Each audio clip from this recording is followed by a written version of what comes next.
لا شريك له الشهادة تنجيك إليها من الدنيا إلى يوم الدين وأشهد أن محمدا عبده ورسوله المصطفى الكريم الأمين اللهم صل وسلم على عبدك ورسولك محمد وعلى آله وصحبه ومن تبعهم الصالحين أما بعد فيا أيها المسلمون الكرام اتقوا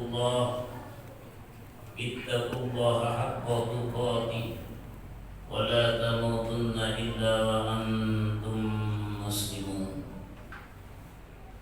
Saudara-saudara kaum muslimin, para saudara iman yang insyaallah dirahmati dan dimuliakan oleh Allah Subhanahu wa taala. Syukur alhamdulillah, kita panjatkan puja dan puji syukur kita kepada Allah Subhanahu wa taala, yang mana kita pada hari ini, pada saat ini, pada bulan ini, kita masih diberi Allah suatu kekuatan iman dan Islam, nikmat kesehatan, nikmat kesempatan, dan banyak lagi nikmat-nikmat yang diberikan Allah Subhanahu wa taala kepada kita. Banyak saudara kita seiman dan seagama yang tidak bisa lagi melaksanakan aktivitasnya bersama-sama kita karena sudah dipanggil oleh Allah Subhanahu wa taala. Banyak saudara kita seiman dan seagama yang sedang berbaring di rumah sakit, yang sedang sakit dan lain sebagainya. Oleh sebab itu, kita selalu hamba Allah yang beriman selalu mengucapkan puji syukur kita kepada Allah Subhanahu wa taala. Alhamdulillah kita bisa mengangkatkan kaki ini ke tempat yang mulia ini dalam rangka meningkatkan iman dan takwa kita kepada Allah Subhanahu wa taala. Salawat sering salam marilah kita limpahkan kepada junjungan kita Nabi Agung Muhammadin sallallahu alaihi wasallam, para keluarganya, para sahabatnya, serta para pengikutnya yang setia sampai akhir zaman. Insyaallah kita yang hadir di dalam masjid ini selalu istiqomah kepada Allah dan selalu meneruskan ajaran baginda Rasulullah sallallahu alaihi wasallam. Insyaallah di yaumil qiyamah kita akan mendapatkan syafaat darinya. Amin ya rabbal alamin.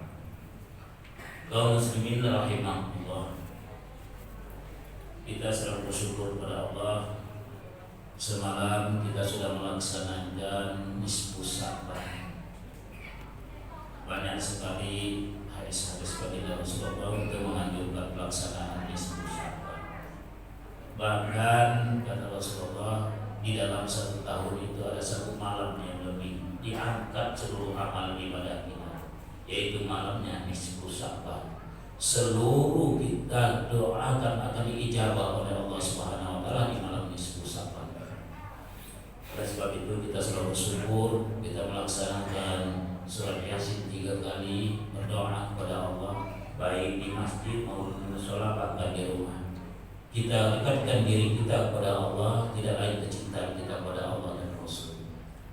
Oleh sebab itu kita banyak-banyak di dalam bulan Sya'ban, kita selalu banyak-banyak berdoa kepada Allah Subhanahu wa taala. Oleh sebab itu di dalam hadis baginda Rasulullah SAW yang berbunyi Rajab syahrullah, Sya'ban syahri, Ramadan syahri umati. Ada 3, yaitu Rajab syahrullah, bulan Rajab adalah bulannya Allah. Kenapa dikatakan bulan Rajab bulannya Allah? Karena di dalam sejarah mengatakan begitu masuk bulan Rajab berdialogan antara baginda Rasulullah SAW dengan Allah Subhanahu wa taala di Lauhul Mahfuz, yaitu terjadinya Isra wal Mi'raj. Ditetapkan oleh Allah Subhanahu wa taala salat inilah pelaksanaan salat 5 waktu dalam sehari semalam. Jadi inti dari Isra Mi'raj itu tidak lain adalah pelaksanaan ibadah salat. Makanya bulan Rajab adalah bulannya Allah Subhanahu wa taala. Yang kedua, Sya'ban syahri. Bulan Sya'ban adalah bulanku, kata baginda Rasul.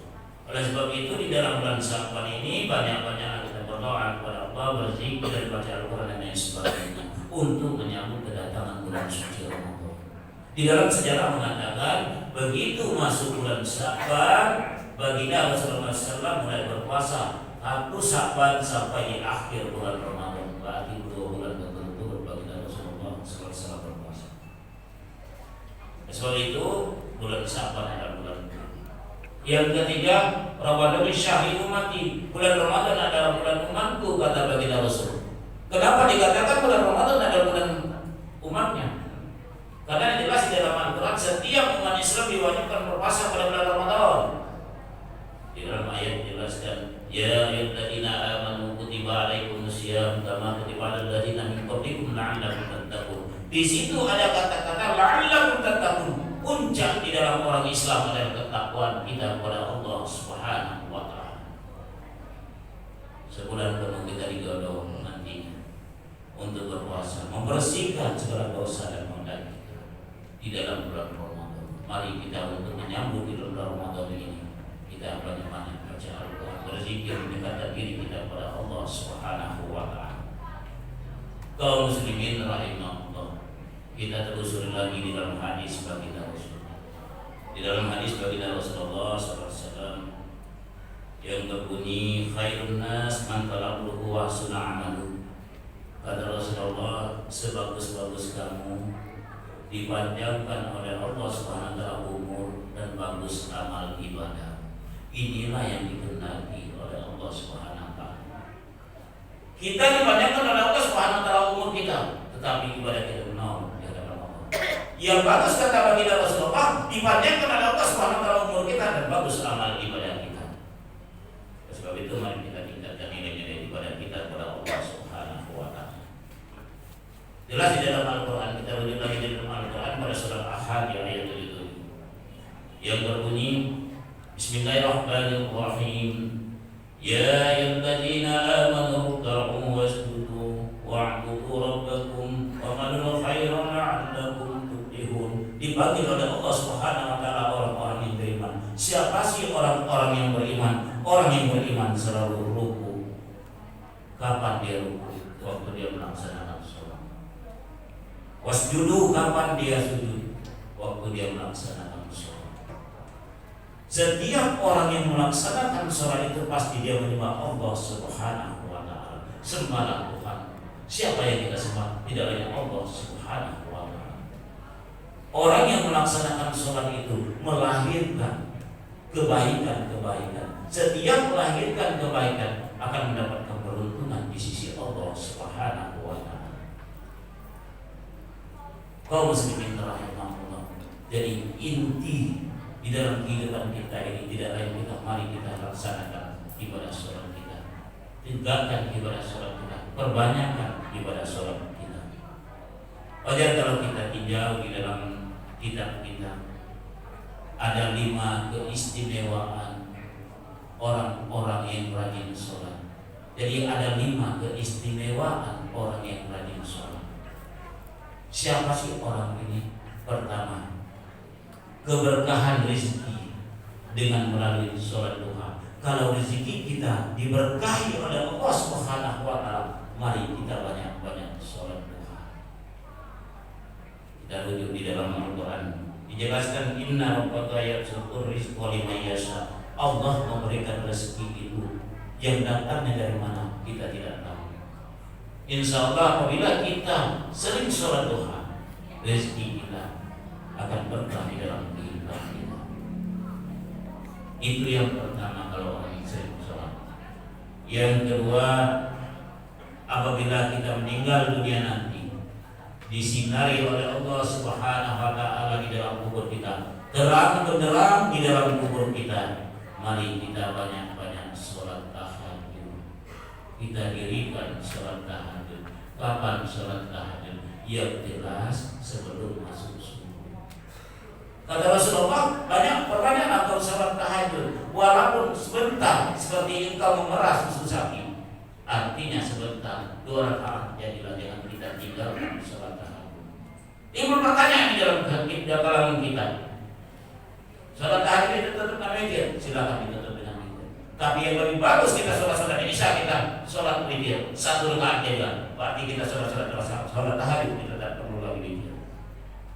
Silakan sholat isya. Setelah sholat isya kita sholat witir 1 rakaat atau 3 rakaat.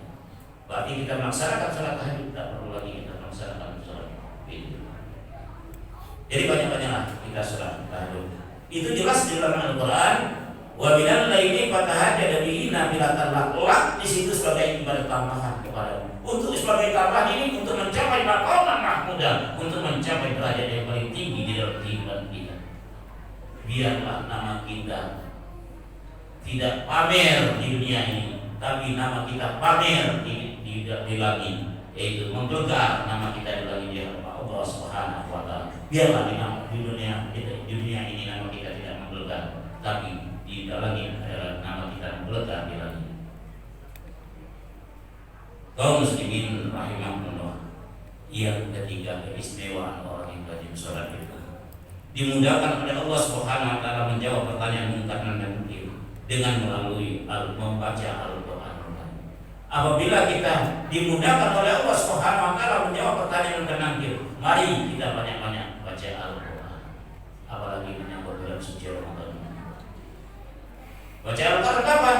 Silakan kita baca setelah sholat. Walaupun sebaris, jangan tinggal di dalam kehidupan kita baca Al-Quran. Jangan ketemu Ramadan baru buka Al-Quran, ketemu Ramadan lagi baru buka Al-Quran. Jangan. Mari kita biasakan diri kita.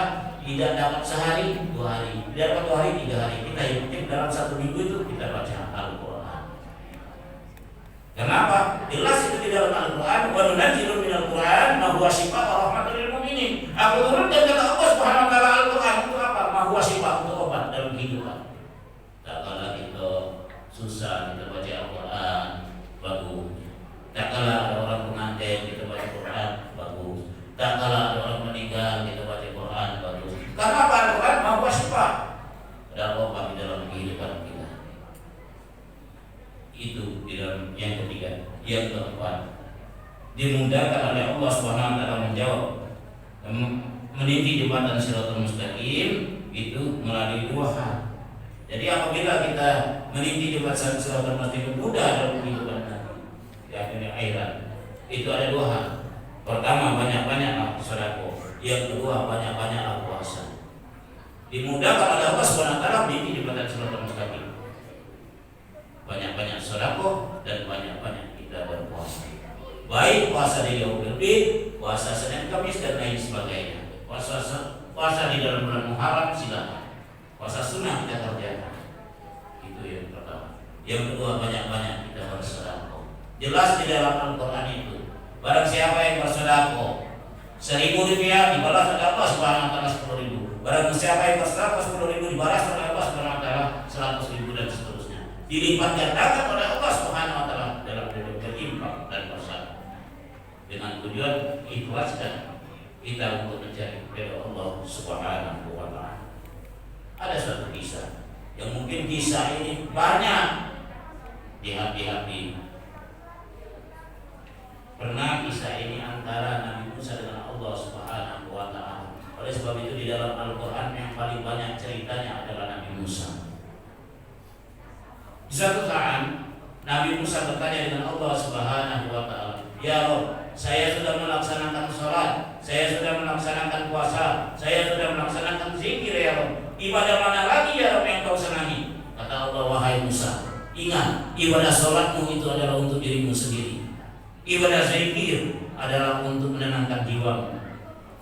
Ibadah puasa untuk dirimu sendiri, bukan untuk orang lain." Yang lebih senang lagi kata Allah, apabila engkau banyak-banyak bersedekah, karena bersedekah itu adalah untuk membantu teman-teman. Ini istimewa. Mari kita banyak-banyak bersedekah. Oleh sebab itu ada suatu perdialogan di dalam Al-Quran itu jelas. Orang itu sudah meninggal dunia, dia menghadap Allah, "Ya Rabb, tolong hidupkan aku kembali walaupun sedetik, karena saya bersedekah, karena saya ingin bersedekah sedikit jadilah." Kata Allah, tidak bisa lagi kalau sudah meninggal. Itu oleh sebab itu banyak-banyak bersedekah. Yang terakhir adalah dinaungi oleh Allah Subhanahu wa taala. Banyak-banyaklah kita berzikir kepada Allah Subhanahu wa taala. silakan kita berzikir yang mana. Kalau di dalam kitab rahasia ibadahnya Rasulullah SAW itu karangan Imam Al-Ghazali, kata Imam Al-Ghazali, barang siapa yang menyebutkan Alhamdulillah 1 kali 7 lapis langit, 7 lapis bumi akan merahmati orang itu. Ini indahnya apabila kita sering berzikir kepada Allah Subhanahu wa ta'ala. Kaum muslimin rahimahullah, ada suatu perdialogan, yaitu Nabi Muhammad SAW menceritakan kepada sahabatnya. Kata Rasulullah, ada 3 di yaumil kiamat nanti orang-orang yang tidak takut dengan pertanyaan Allah. Siapa itu ya Rasulullah? Kata Rasulullah, yang pertama orang itu berada di bukit asfal. 3 orang laki-laki yang berada di bukit asfal tidak takut dengan pertanyaan Allah Subhanahu wa ta'ala. Siapa itu ya Rasulullah? Pertama, orang laki-laki yang sering membaca Al-Quran. Itu yang pertama. Yang kedua, orang laki-laki diperbudak, tetapi dengan perbudakannya itu, arti perbudak di situ hina-hina, miskin dalam kehidupannya. Dia miskin tapi dia tetap melaksanakan perintah Allah Subhanahu wa ta'ala. Itu yang kedua kata Rasulullah. Yang ketiga kata Rasulullah, yang terakhir, orang laki-laki yang sering menjalankan, mengumandangkan azan di waktu sholat fardu. Inilah orang-orangnya kata Rasulullah yang tidak takut dengan pertanyaan Allah Subhanahu wa ta'ala. Oleh sebab itu, orang yang sering azan, banyak alasan kita bersyukur kepada Allah. Di yaumil kiamat nanti tidak takut dengan pertanyaan Allah Subhanahu wa ta'ala.